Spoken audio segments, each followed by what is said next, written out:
Voilà, on enchaîne avec la partie qui concerne les parties entières. Et on commence par l'exercice 3.1.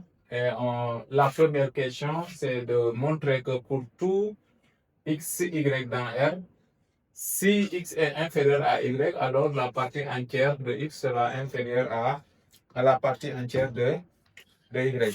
Alors, on rappelle que la partie entière d'un nombre réel, c'est le plus grand entier qui est inférieur ou égal à ce nombre-là. Donc, on va utiliser ça. Alors, par définition,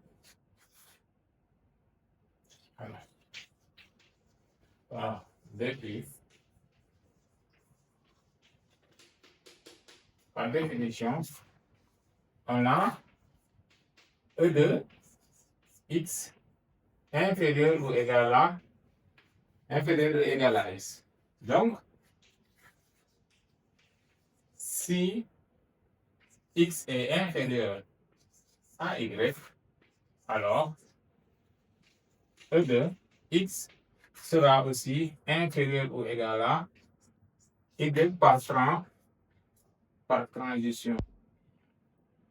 Alors, maintenant, on sait que partie entière de x est un entier et que la partie entière de y est le plus grand entier qui est inférieur à y. Comme E de x est un entier inférieur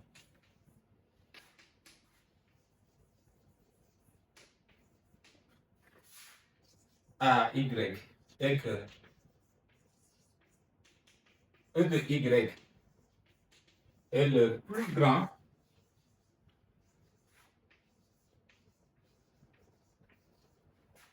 entier inférieur à y.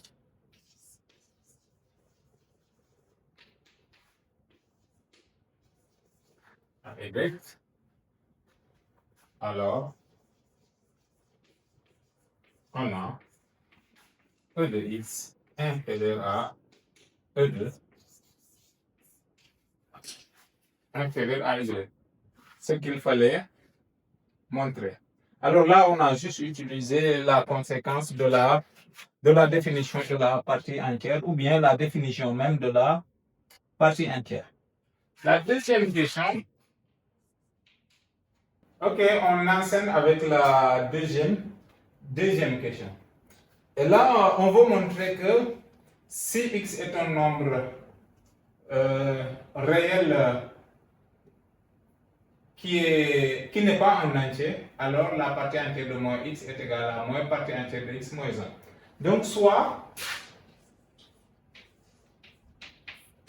x appartenant à R privé de z. On a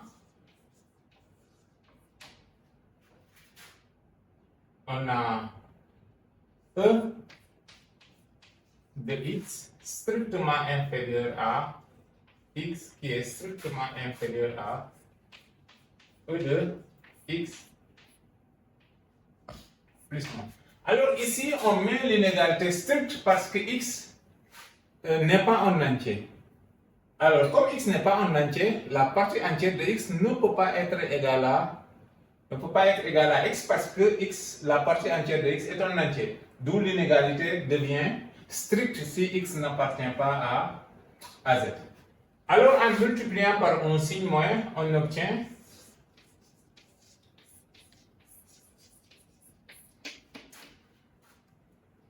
moins E de x moins 1 strictement inférieur à moins x qui est strictement inférieur à moins E de x.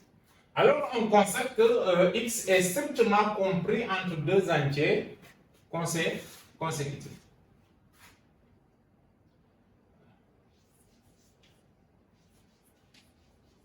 Comme moins x est strictement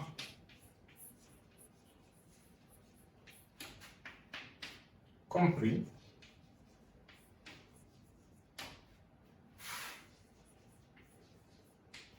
entre les deux entiers consécutifs, entre les deux entiers consécutifs moins E2 moins E de x moins 1 et moins E de x. Alors, par définition,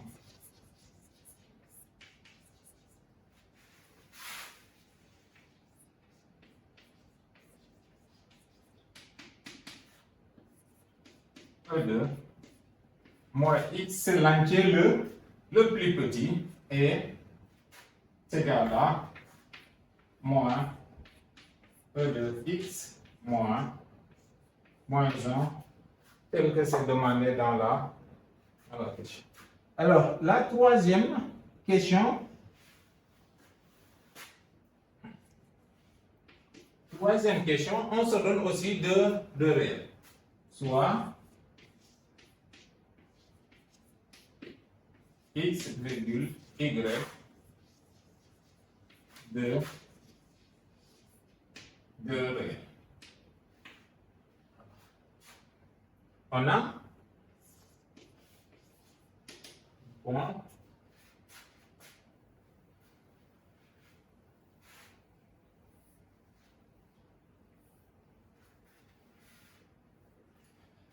alors, ce qu'on a, c'est par définition E de x inférieur ou égal à x qui est inférieur à E de x plus 1. Ce qui donne 0 inférieur ou égal à x moins E de x qui est inférieur à strictement à 1. De même, 0 est inférieur à y moins E de y qui est inférieur à 1. Ce qui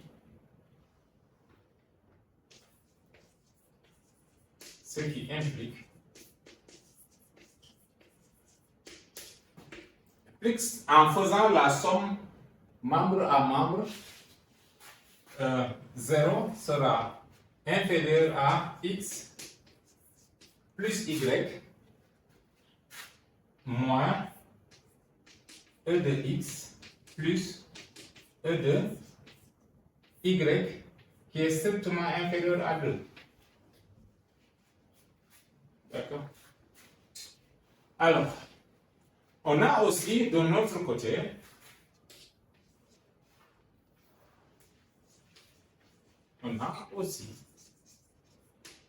d'après la même définition, 0 inférieur à x plus y moins E de x plus y qui est inférieur à 1. C'est-à-dire, on regarde la partie entière de x plus y. Et on peut multiplier par un signe, le signe moins ici. Donc, moins 1 est inférieur à moins x plus y plus la partie entière de x plus y qui est inférieur ou égal à 0. Alors ici, on peut noter ça étoile, et ici, on note ça 2 étoiles. Alors en faisant la somme membre à membre de étoile et 2 étoiles,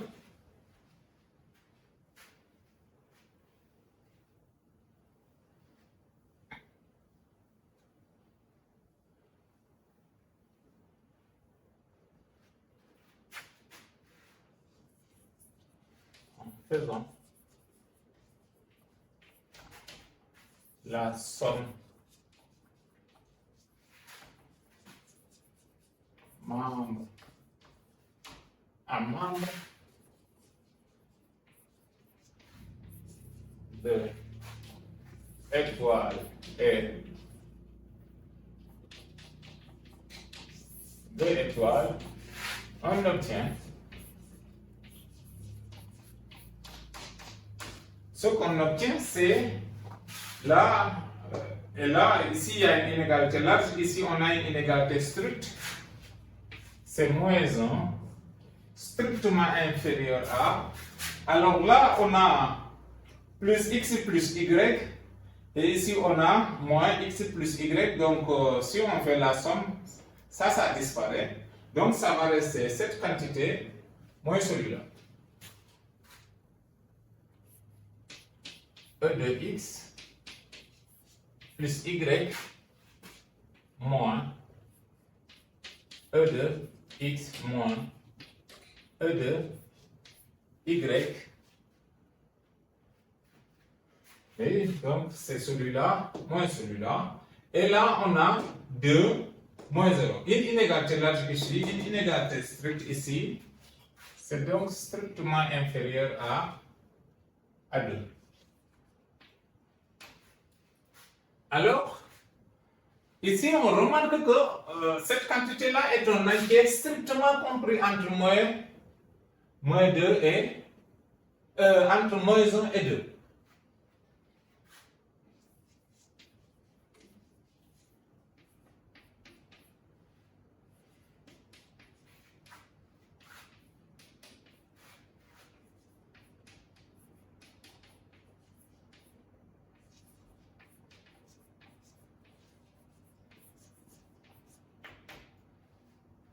Est un entier et il est compris entre moins 1 et 2, donc les seules possibilités c'est 0 et 1.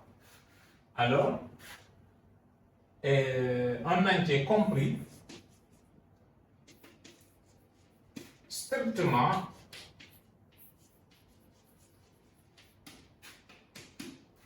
entre moins 1 et 2, alors les seules valeurs possibles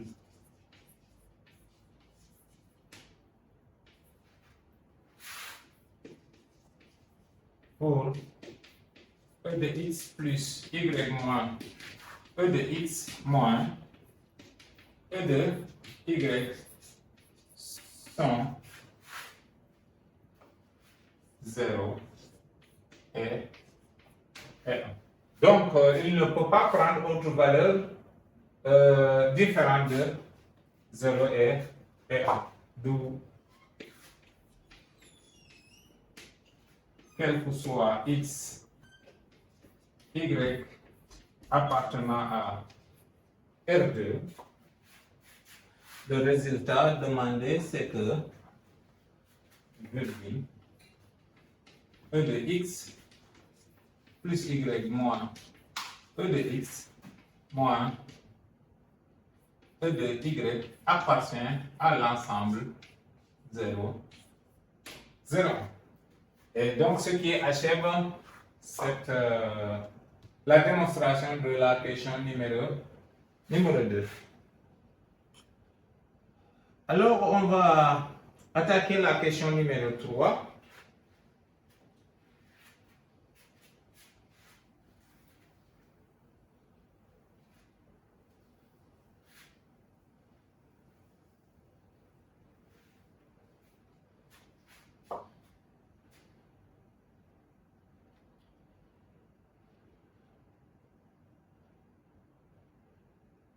La question numéro 4. Soit x, c'est 4.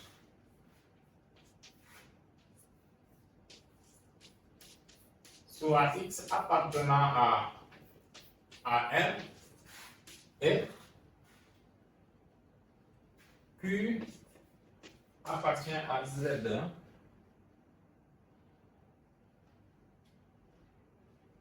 et Q appartient à Z. Effectivement, Q appartient à Z. Alors, par définition,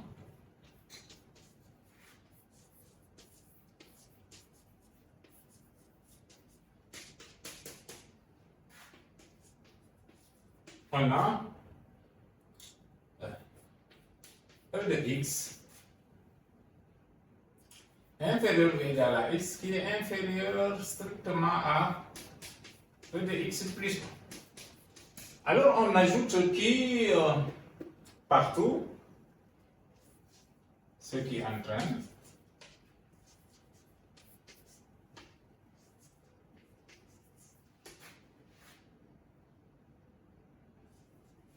en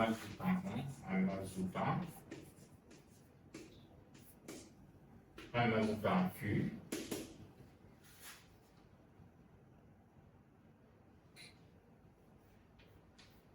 E de X plus Q inférieur ou égal à X plus Q qui est inférieur à E de X plus Q plus 1. Alors, si on pose, par exemple,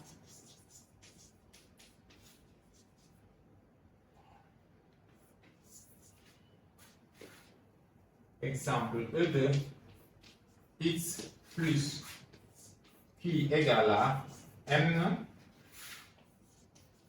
on obtient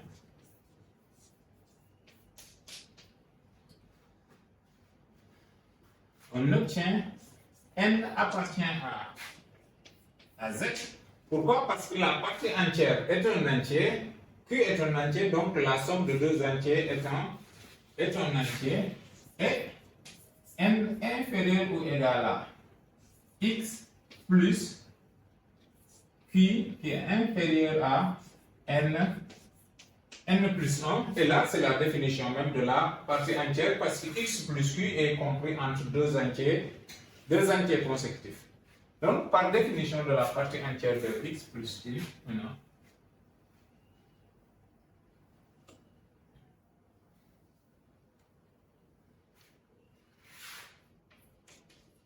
la définition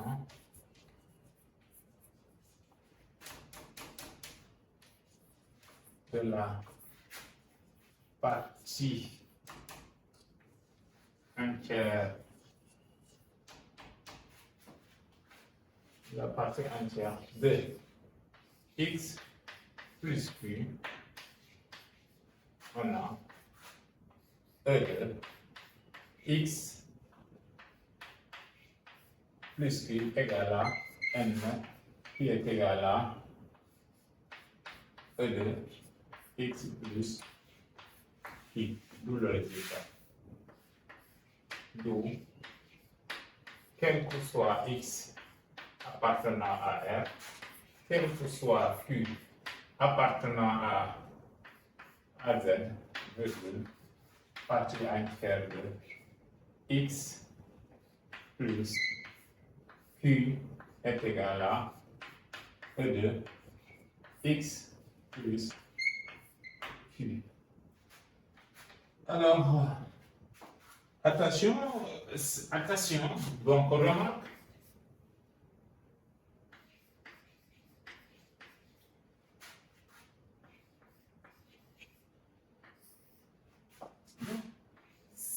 si X appartient à R et Y appartient à R, on a en général